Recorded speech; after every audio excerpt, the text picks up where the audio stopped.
Hello বন্ধুরা, আজ আমি এক ধরনের নতুন রেসিপি নিয়ে এসেছি। তিল দিয়ে ফুলকপি রান্না ভীষণই সুস্বাদু। ভাত, রুটি, পরোটা সবার সাথে খুবই ভালো লাগে খেতে এই রান্নাটা আমার নিজস্ব। চলো একবার দেখে নাও। প্রথমে একটা প্যানে আমি সাদা তিল আর এক মুঠো বাদাম রোস্ট করছি। কোনো কিছু দিইনি, রোস্ট করে ঠান্ডা হতে দিয়েছি। ঠান্ডা হবার পর আমি আদা, কাঁচা লঙ্কা আর সেই বাদাম আর তিল একসাথে পেস্ট করে নেব। এইদিকে ফুলকপি আর আমি গাজর সেদ্ধ হতে দিয়েছি একটু সামান্য নুন দিয়ে। ইচ্ছে হলে মটরশুঁটিও দিতে পারো। ব্যাস জল ঝরিয়ে নেব। জল ঝরিয়ে নেওয়ার পরে আমি তেলে সাদা জিরে ফোড়ন দিলাম। প্রথমে ফুলকপিগুলো দিয়ে সঙ্গে সঙ্গে আমি গাজরগুলোও একসাথে দিয়ে নিলাম। গাজরটা পুড়ে যায় চট করে, তাই ফুলকপি আগে আমি দিলাম। সবাই একসাথেই আমি ভাজবো।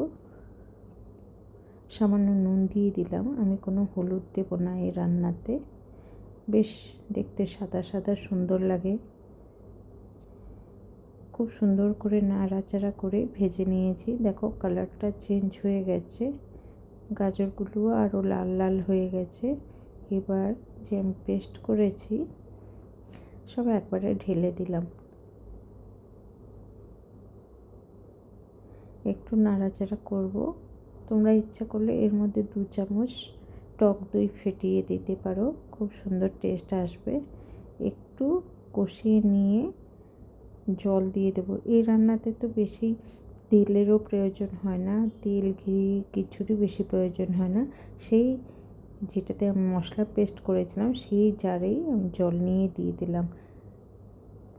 একটু ফুটলে বাস সামান্য গরম মশলা দিয়েছি, আর কিছুই দিইনি। খুব সিম্পল রান্না, খুব তাড়াতাড়ি হয়ে যায়।